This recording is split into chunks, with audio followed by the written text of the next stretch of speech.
The Battle of Cable Street was a fascinating event that happened on the 4th of October 1936 in London.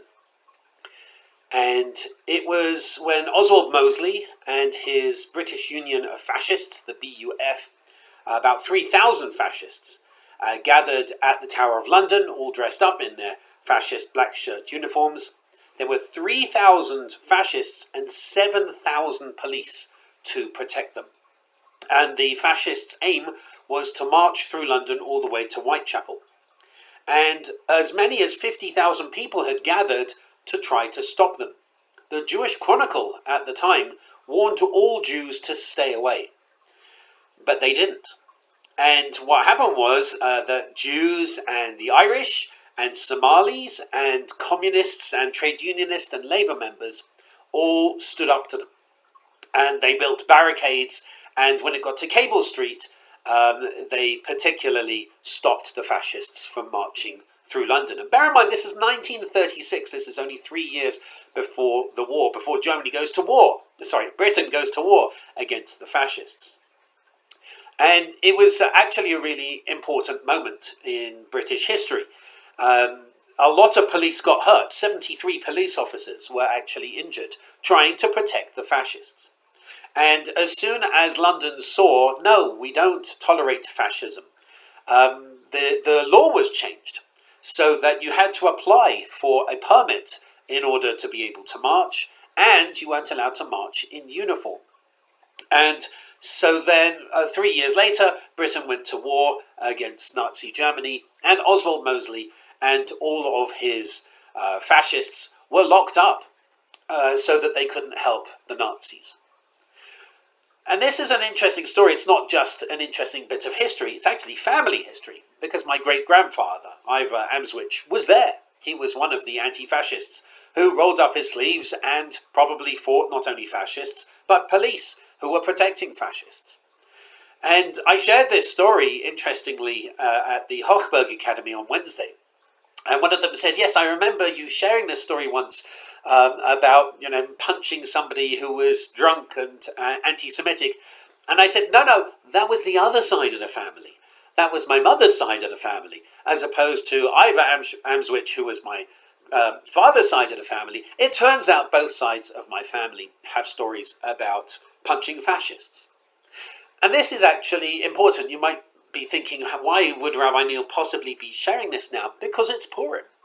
Because Purim is about a time of standing up against those who hate us. And in particular, working out what is the appropriate response to those who would do us harm. And so we had a very interesting discussion at the Hochberg Academy on Wednesday, the contemporary moral discussion: is it morally acceptable to punch a Nazi? And it's actually a really interesting question. And we're going to be looking at that this Saturday morning, tomorrow morning, in the context of the Book of Esther, in the context particularly of chapter 9 at the Book of Esther, when right at the end of the story, the Jews get their revenge. But it seems like they go further. And there are some people who are even boycotting and not reading the Megillah this year. I'm really struggling with this. The idea that Jews going out and killing people, and it says the enemies and those who hate them, and so on. And some rabbis are turning around saying, I'm not doing this anymore. And others are saying, Dafka, this is why we need to do this, because Jews have power and we need to make sure that we take care of ourselves. So it's actually a really important, interesting moral conversation, and there's no right or wrong, no absolute right or wrong. But the Book of Esther really reminds us of what happens when we're powerless and when we have power, and what do we, the Jewish community, do with power. Because for 2,000 years, Jews haven't had power, and we've created a religion basically around no power. And we've critiqued those in power, especially for their abuses to us. But we weren't quite ready for what would happen when we did have power. And in the modern age, Jews started to have power. And I think it's a really important moral question. What do we do with power? What do Jews do with power? How far should we go to protect ourselves, to make sure that we always have power? so that we can protect ourselves. So I encourage you to join us for our Torah study tomorrow.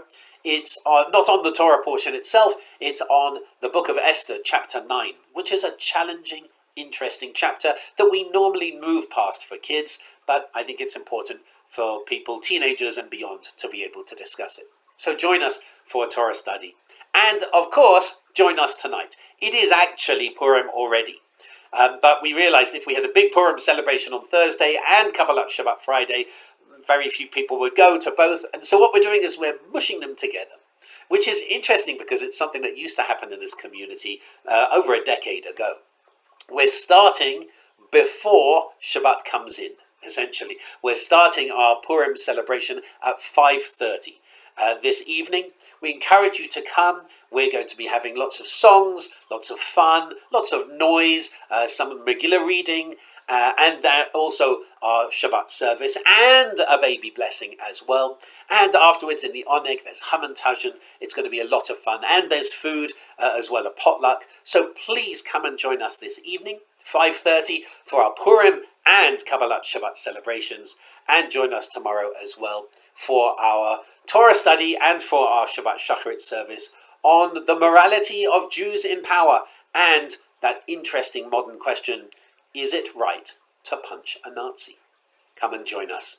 I wish you Shabbat Shalom and Chag Sameach.